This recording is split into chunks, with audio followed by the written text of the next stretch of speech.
decades, Patty Duke, the actress, lived a real-life nightmare, and it nearly cost her her life. A while back, in an Emmy Award-winning interview, Hugh talked with her about her illness and her mission to save others from what she calls the black hole.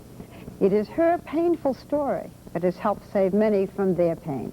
And so tonight, we wanted to bring you again, perhaps one of the most honest and courageous stories that we've ever aired. There was something in me, and I remember very well, in the black hole, thinking, if I ever get out of this, I'm going to make sure that nobody I know ever feels this way again. When Patty Duke first made that promise to herself, she did not believe she could ever act on it. But today, a healthier and much happier Patty Duke is doing just that, which brings her on this particular occasion to Washington with her husband Michael Pierce and baby Kevin. She has come here to testify before a Senate subcommittee, hoping to raise the level of money and awareness about mental illness.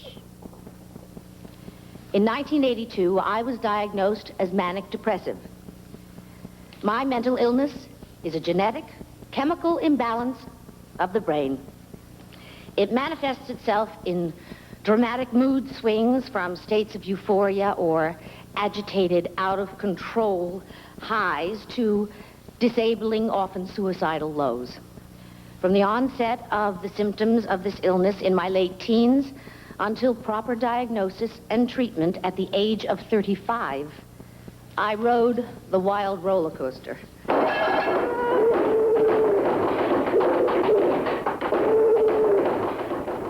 As a young actress, Patty Duke made an indelible impression on anyone who saw her play the role of Helen Keller in The Miracle Worker, with Anne Bancroft as her teacher, Annie Sullivan.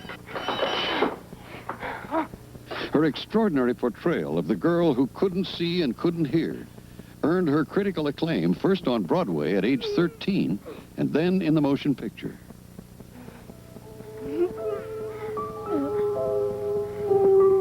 In 1962, she became the youngest actress up until that time to win an Academy Award.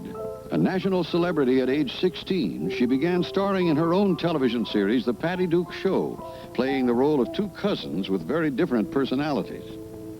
Ironically, behind the public Patty Duke, there was also a different personality, a young girl whose given name was Anna, who was beginning a descent into a private hell. I knew at a very young age that something was not right. Or even more intensely, there was something wrong with me. Again, I thought it was just that I was not a good person, that I didn't try hard enough. It didn't become apparent, again, as with many people, the illness itself doesn't, the symptoms, the very overt symptoms, didn't start till my late teens. And that was with a manic episode.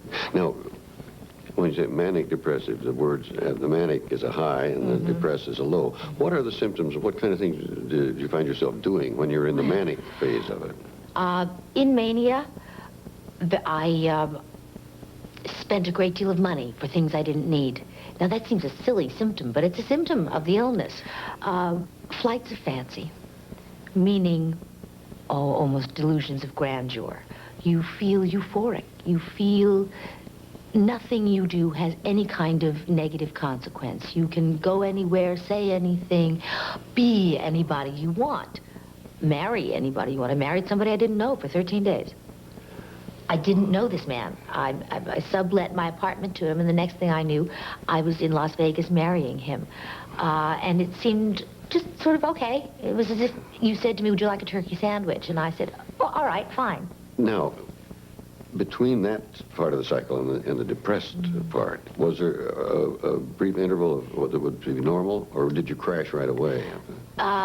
Again, as the cycles increased in frequency, they also increased in intensity, so that the span of sort of level time got shorter and shorter as the years went on. There would usually be a manic and a depressive cycle every 3 to 4 months. The depressive end lasting much longer. The deep black hole from which you cannot extricate yourself. The illness that Anna is describing in painful detail is shared by over 2 million Americans. We played excerpts of Anna's interview for Dr. Donald Klein, Director of Research at New York State Psychiatric Institute. We asked him whether Anna's description of her manic depression struck a familiar chord with him. I was really impressed. She was 99.99% bang on. She really described it well, accurately, thoughtfully. How large a role does genetics play in this disease? Depressive illness runs in families. That's clear. Yes, my mother was diagnosed only 10 years ago as being unipolar or clinically depressed. Just depression and not Right. the She manic. didn't have the good end. She didn't get up there Oh, yeah. That's kind of being on the cheated. Worse, trapeze, isn't it? on the high wire. You say, what, if it's genetic, how can it be precipitated? Or what can precipitate it? Now, you must understand, there's all sorts of things that are genetic, like heart disease, that can be precipitated. If somebody has a weak heart and they go skiing and they eat a lot of salt, they can throw themselves into congestive failure. What having an organic illness, a genetic illness does, is make you more vulnerable to the environment. The environment that fueled Anna's illness was a traumatic childhood. Her alcoholic father left when she was 7. Her mother struggled with her own undiagnosed depression, and young Anna and her brother earned money by taking modeling and acting jobs. In time, Anna's upbringing was taken over nearly completely by her strict acting coaches. One day, the obedient young girl learned that her name had been changed to Patty Duke. Anna is dead, she was told.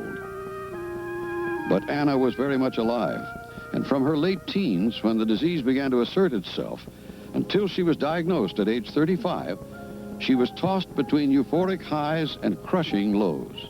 Everybody knows what it's like to feel really sad about something. This sort of depression goes even further than that. And it's based not on any real stimulus. And you feel completely alone.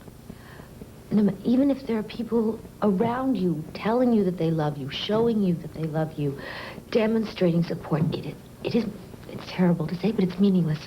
Whatever this thing is that takes over you, that says that you are worthless, that really the only answer is to kill yourself, is so much more powerful that that's the calling you relate to. And I know it's a sensitive area, but I think it's important to get your views on your attempts to take your life. When you really took steps to do that, what happened? What did you do? I did it a lot of times. So the methods varied. I usually took overdoses of pills.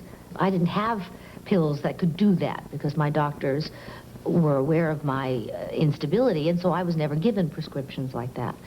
But I would get them out of other people's medicine chests and save them for what I knew would be one of those really down times.